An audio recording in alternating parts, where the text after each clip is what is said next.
शव यात्रा में मटकी या घड़ा लेकर चलने की परंपरा हिंदू संस्कृति में एक महत्वपूर्ण धार्मिक और आध्यात्मिक मान्यता से जुड़ी है। यह प्रथा मृत्यु के बाद आत्मा की यात्रा और पुनर्जन्म से संबंधित है। इसे समझने के लिए हमें हिंदू धर्म के अंतर्गत जीवन, मृत्यु और आत्मा के दर्शन को समझना होगा। साथ ही इस प्रथा का विवाह के फेरे से संबंध भी समझना होगा। शव यात्रा में मटकी का महत्व। मटकी या घड़ा हिंदू अंतिम संस्कारों का एक अभिन्न हिस्सा है। जब शव यात्रा निकाली जाती है तब व्यक्ति के संबंधी या पुत्र के द्वारा सिर के पास एक मटकी रखी जाती है जो सामान्यतः पानी से भरी होती है। शव यात्रा के दौरान इस मटकी को धीरे धीरे तोड़ा जाता है। इसका उद्देश्य प्रतीकात्मक होता है। हिंदू धर्म के अनुसार यह मटकी जीवन के अंत और शरीर के नाश का प्रतीक है।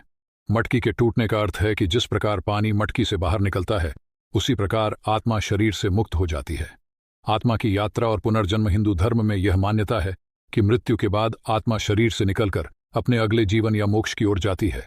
मटकी का टूटना और पानी का धरती में मिलना इस बात का प्रतीक है कि आत्मा अब इस शरीर से मुक्त हो चुकी है और वह अपने अगले गंतव्य की ओर बढ़ रही है। इस प्रक्रिया के माध्यम से मृतक के परिवार के सदस्य इस तथ्य को स्वीकार करते हैं कि व्यक्ति का जीवन समाप्त हो चुका है और अब उनकी आत्मा अपनी यात्रा शुरू कर चुकी है। मटकी का पानी धरती पर गिरकर यह भी दर्शाता है कि शरीर पंच तत्वों धरती, आकाश, वायु, जल और अग्नि में विलीन हो रहा है, जो सृष्टि का मूल है।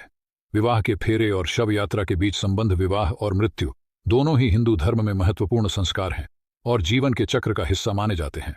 विवाह में लिए जाने वाले 7 फेरे जीवन के 7 चरणों और जिम्मेदारियों का प्रतीक होते हैं जो पति और पत्नी एक साथ निभाते हैं। विवाह में इन फेरों के माध्यम से यह वचन दिया जाता है कि दोनों एक दूसरे के सुख दुख में साथ रहेंगे और जीवन के हर पड़ाव को मिलकर पार करेंगे। मृत्यु के समय भी 7 का विशेष महत्व होता है।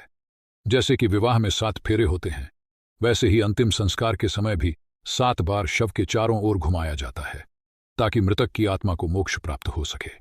मटकी के साथ यह प्रक्रिया यह दर्शाती है कि शरीर का संबंध इस संसार से समाप्त हो चुका है और आत्मा अब अपनी यात्रा पर है। पुनर्जन्म का सिद्धांत। हिंदू धर्म के अनुसार आत्मा अजर और अमर होती है और शरीर केवल एक नश्वर काया है। पुनर्जन्म का सिद्धांत इस बात पर आधारित है कि आत्मा एक शरीर से दूसरे शरीर में यात्रा करती है जब तक कि वह मोक्ष प्राप्त नहीं कर लेती। मटकी का टूटना इस सिद्धांत का एक प्रतीकात्मक हिस्सा है जो यह दर्शाता है कि आत्मा ने एक बार फिर से नया जीवन प्राप्त करने के लिए शरीर छोड़ दिया है। विवाह के फेरे और शव यात्रा की इस परंपरा में यह समानता है कि दोनों जीवन के महत्वपूर्ण चरणों का प्रतिनिधित्व करते हैं, एक जीवन के प्रारंभ का और दूसरा जीवन के अंत का। दोनों संस्कार व्यक्ति के सामाजिक और धार्मिक जीवन के महत्वपूर्ण पड़ाव होते हैं।